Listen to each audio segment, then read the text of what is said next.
मैं डॉक्टर पुनीत अग्रवाल हूँ। आगरा में पिछले 40 साल से एज ए गुदा रोग विशेषज्ञ, एज ए लेज़र एक्सपर्ट अपनी सेवाएं दे रहा हूँ।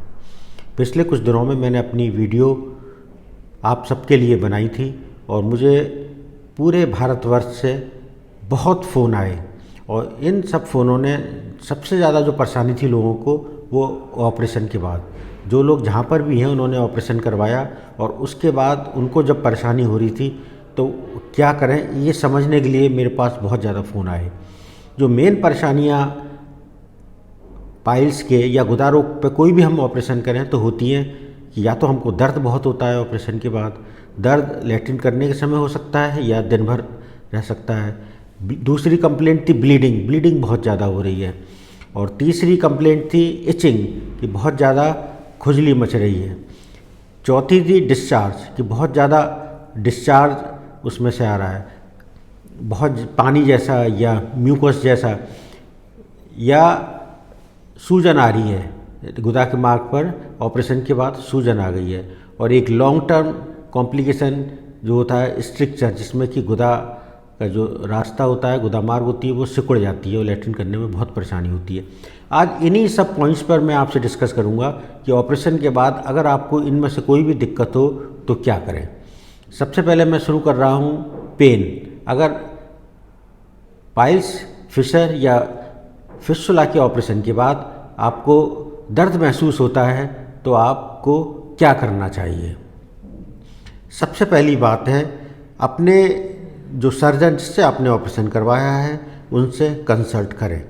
अगर आप उनसे कंसल्ट नहीं कर पा रहे किसी वजह से, तब मेरी सब बातों को आप ध्यान में रखकर उनका पालन करते जाएं और जितना जल्दी पॉसिबल हो सके अपने सर्जन से अवश्य मिलें, क्योंकि ये आपके सर्जन ही ये जानते हैं कि उन्होंने क्या ऑपरेशन किया है और आपके लिए क्या उचित है। सबसे पहला, मैं अपनी एक 6F मैंने स्कीम बनाई है, इसकी भी मैंने कई अपनी वीडियो भी डाली हैं। उस 6F के सभी नियमों का आपको पालन करना है और वो क्या क्या है। फर्स्ट F फाइबर, आपको फाइबर युक्त खाना खाना है, आपको कॉन्स्टिपेशन नहीं होना चाहिए। 25 से 35 ग्राम आप लोग फाइबर खाएं। और फाइबर किस चीज़ में होता है, ताज़े फलों में, ताज़ी सब्जियों में, और जितना हमारा मोटा अनाज होता है, गेहूँ, चावल, ओट्स, ये जितनी फलियाँ होती हैं इन सब में होता है। दूध में, डेयरी प्रोडक्ट्स में, चीनी में, मीट में फाइबर नहीं होता है। दूसरा F है फ्लूइड्स, कम से कम 3 से 4 लीटर पानी पिएं। इनमें से 3 से 4 गिलास गुनगुना पानी सुबह उठते ही पिएं, बैठकर पिएं और घूट घूट करके पिएं। थर्ड F है फिटनेस, कम से कम 30 मिनट रोज़ाना एक्सरसाइज करें या तेज़ी से चलें। अपने फैट, अगर आपका फैट ज़्यादा है तो फैट को कम करें, क्योंकि जब हम बैठते हैं तो हमारे शरीर का वजन गुदा मार्ग पर पड़ता है तो दिक्कत होती है। चौथी चीज़ फोमेंटेशन सिट्स बाथ। एक टब ले लें पॉटी जाने के बाद, उसमें 4-5 इंच गुनगुना पानी भर लें, हाथ डाल के चेक कर लें कि पानी ज़्यादा गर्म तो नहीं है, थोड़ी सी उसमें बीटाडीन मिला लें और उसमें आप बैठकर सिकाई करें, सुबह भी करें और शाम को भी करें। पांचवी चीज़ है फ्लश हैबिट्स। फ्लश हैबिट्स में क्या है, आपको पॉटी करने में जोर नहीं लगाना है, स्ट्रेनिंग नहीं करनी है, पॉटी पे अननेसेसरी बैठना नहीं है। आप अपना मोबाइल पॉटी के अंदर ना ले जाएं, अखबार ना ले जाएं, किताब ना ले जाएं, उस पर बैठ के अननेसेसरीली जोर ना लगाएं। अगर इंडियन टॉयलेट जाते हैं आप, बहुत अच्छा है। अगर आप वेस्टर्न टॉयलेट जाते हैं तो तो उस पर 21 सेंटीमीटर का एक स्टूल होता है, वो अपने पॉटी के आगे लगा लें और उसके ऊपर पैर रख के बैठें। और लास्ट में खुश रहें, हैप्पी रहें, फ्री फ्रॉम स्ट्रेस, ये आपके लिए बहुत ज़रूरी है। ऑपरेशन के बाद भारी वज़न ना उठाएं, स्ट्रेन नहीं करें। भारी वज़न उठाने से शरीर का जो वज़न है, जो दबाव है, वो गुदा मार्ग पर पड़ता है। जिस तरह से अगर आप पूजा करते हैं तो उसमें शंख नहीं बजाएं और हैवी एक्सरसाइज ना करें। हैवी एक्सरसाइज का भी बहुत गलत असर पड़ता है। जब एक जगह पर बहुत देर तक बैठे ना रहें। अगर आप देखेंगे नेट पर तो डोनट तकिए मिलते हैं, सीट्स मिलती हैं, कुशन्स मिलते हैं, जिस पर बीच में छेद होता है। अगर आप बैठें तो उस पर बैठें, जिससे कि डायरेक्ट आपके गुदा मार्ग पर जोर नहीं पड़ता है। और जब सोने का टाइम आता है या लेटने का टाइम आता है तो साइड से लेटें। साइड से लेटने से जो आपका गुदा मार्ग है वो रगड़ नहीं खाती है और उस पर दर्द नहीं होता है। एक मलहम आता है क्रीमा एनो, CREMAANO, इसका प्रयोग करें। और इसको किस तरह प्रयोग करना है, इस मलहम को अपनी उंगली पे ले लें और उंगली को थोड़ा थोड़ा अंदर डाल के इस तरह से लगाना है। मलहम को बाहर नहीं लगाना है, थोड़ा सा उंगली पे लीजिए, अंदर डालिए और इस प्रकार लगाएं। इसको आप लेटरिन जाने से पहले लगा सकते हैं और लेटरिन जाने के बाद सिकाई करें और सिकाई जाने के बाद दोबारा अंदर की तरफ लगा लें। अगर दर्द से भी ठीक नहीं हो रहा तो एक और मलहम आता है क्रीमा जेल एल। अगर क्रीमा जेल एल को थोड़ा सा ले लें, करीब 1 सेंटीमीटर, और उसको हाथ पे लेके अंदर की तरफ लगा दें। दिन में 3 बार लगाएं, सुबह, दोपहर, शाम। दोपहर को लगा लें, शाम को लगा लें, रात को सोते समय लगा लें। ये भी गुदा मार्ग के अंदर जो तनाव है उसको कम करता है और आपको कम दर्द होगा। अगर आपको कॉन्स्टिपेशन है तो कॉन्स्टिपेशन का प्राथमिकता से इलाज करें। इसके लिए क्रीमेफिन प्लस नाम की दवाई आती है, जिसको 2 या 3 चम्मच आप रात को सोते समय लें। इससे आपको जो लेटरिन है मुलायम आएगी। अगर इसके बाद भी आपको दर्द कम नहीं हो रहा है तो आप टैबलेट फ्लेक्सोन ले सकते हैं, FLEXON टैबलेट फ्लेक्सोन। और ज़्यादा दर्द है तो आप टैबलेट ट्रामाडोल ले सकते हैं, TRAMADOL। ट्रामाडोल भी पेन के लिए होती है। और इसके साथ में सूजन कम करने के लिए टैबलेट काइमुरल फोर्ट अवश्य लें। ये जितनी भी मैं आपको सलाह दे रहा हूँ, इन सलाहों को पालन करते जाएं और जितनी जल्दी हो सके अपने सर्जन से अवश्य मिलें, क्योंकि he is the best person to examine you, to जज यू। अगर कोई भी परेशानी होगी तो वो आप उसको प्राथमिकता से कर सकता है। अगर आप एंटीबायोटिक आपने बंद कर दिए हो तो एंटीबायोटिक का प्रयोग अवश्य करते रहें। एंटीबायोटिक का प्रयोग बहुत ज़रूरी है। पॉटी जाने के बाद हमेशा सिट्स बात लें, जिससे कि सिकाई भी हो जाती है और जो उसके अराउंड गंदगी वगैरह होती है वो हट जाती है और आपका जो तनाव है पॉटी के रास्ते का वो सही हो जाता है।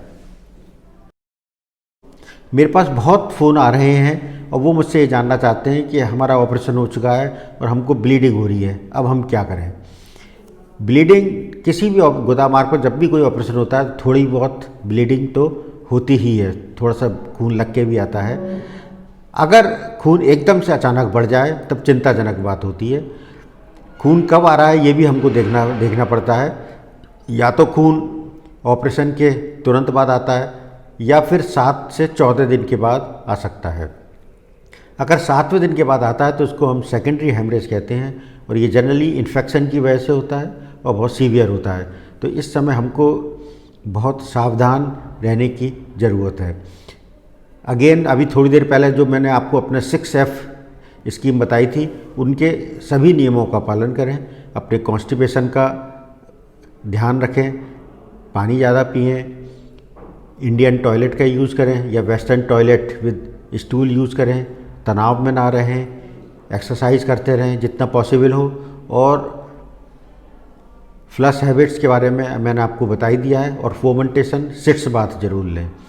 सिट्स बाथ दिन में 2 या 3 बार आप ले सकते हैं। थोड़ी सी उसमें ऑपरेशन के बाद आप कर रहे हैं, थोड़ी सी बीटाडीन मिला लें तो वो ठीक हो जाएगी। अगर ब्लीडिंग आपके हो रही है तो अपने सर्जन को तुरंत इन्फॉर्म करें। जब तक आप अपने सर्जन से मिलते हैं तब तक आप क्या कर सकते हैं वो इसमें मैं बता रहा हूँ।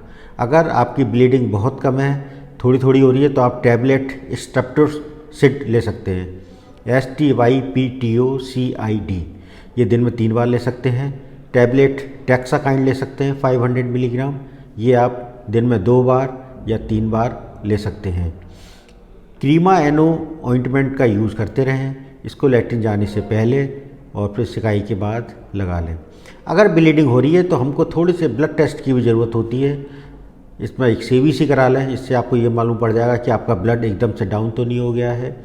प्लेटलेट काउंट, अपनी प्लेटलेट काउंट के लिए ज़रूर चेक करवा लें क्योंकि और bleeding time and clotting time, ये बहुत ज़रूरी होते हैं टेस्ट ये देखने के लिए कि ऑपरेशन के बाद कोई प्रॉब्लम तो नहीं आ गई है। अगर आप डायबिटीज़ या थायराइड की दवाई ले रहे हैं तो उनको कंटिन्यू रखें, उनको बंद नहीं करें। जब मैंने आगरा में अपनी प्रैक्टिस शुरू की थी तो मेरे पहले महीने में ही एक मेरे पास पेशेंट आया था जिसका कि ऑपरेशन हुआ था और उसको ब्लीडिंग बहुत तेज़ी से हो रही थी। और उसको जब मैंने उसको एग्जामिन किया अपने प्रोक्टोस्कोप से तो मैंने पाया कि उसको पाइल्स है ही नहीं, उसको अल्सरेटिव कोलाइटिस नाम की बीमारी है। तो कभी कभी भूलवश अल्सरेटिव कोलाइटिस को हम पाइल समझकर ऑपरेट कर देते हैं। अगर अल्सरेटिव कोलाइटिस है तो हमको अल्सरेटिव कोलाइटिस की दवाइयाँ लेनी पड़ती हैं। दवाइयों से ये एलर्जिक डिसीज़ है और दवाइयों से ये रेमिशन में चली जाती है। अपने पॉटी करने में कभी भी स्ट्रेन नहीं करें और अपने सर्जन से तुरंत मिलें। अगर आपको 7वें दिन के बाद ब्लीडिंग हो रही है तो आपको अच्छा एंटीबायोटिक का यूज़ करना पड़ेगा, क्योंकि ये जनरली सेकेंडरी हेमरेज कहलाता है और इन्फेक्शन की वजह से होता है। अगर आपको पॉटी के रास्ते पे इचिंग बहुत ज़्यादा हो रही है तो आप टैबलेट एलेग्रा ले सकते हैं, ALLEGRA 180 दिन में एक बार लेंगे और मलहम का यूज़ करें। मलहम को अंदर की तरफ लगाएं। कभी कभी जो मलहम बाहर आ जाता है तो वो खाल को इरिटेट करता है, तो कोशिश करके मलहम को बाहर की तरफ ना लगाएं और अंदर की तरफ लगाएं, क्रीमा एनो या क्रीमा जेल। कभी कभी आपको सूजन मालूम पड़ती है। अगर सूजन मालूम पड़ती है तो किस तरह की सूजन है इसके लिए आपको अपने सर्जन से कंसल्ट करना ही पड़ेगा। बाकी जो दर्द वाली दवाइयाँ हैं वो सूजन में भी काम आती हैं, जो मैंने आपको बताई है, फ्लेक्सोन, ट्रामाडोल एंड काइमोरल फोर्ट, वो आप स्टार्ट कर सकते हैं। किसी भी ऑपरेशन के बाद या लेज़र के बाद थोड़ा सा डिस्चार्ज आता ही है, जो घाव है उसमें से पानी या म्यूकस आता रहता है, उसको घबराने की बात नहीं है। अगर इसका अमाउंट ज़्यादा आ जाता है, बहुत ज़्यादा आ जाता है या पस बहुत ज़्यादा आ रहा है तो आपको एंटीबायोटिक स्टार्ट करने की ज़रूरत है। एंटीबायोटिक आप ले सकते हैं, सेफ्टम ले सकते हैं या सिफोकाइन CV ले सकते हैं, साथ में मेट्रोजिल ले सकते हैं 400 TDS, और तुरंत अपने सर्जन से कंसल्ट करें। आशा है ये मेरी सारी बातें आपको अच्छी लगेंगी, आपकी हेल्प करेंगी। अगर आप मुझसे कुछ पूछना चाहें तो आप मुझसे पूछ सकते हैं। व्हाट्सएप पर मैं उपलब्ध हूँ।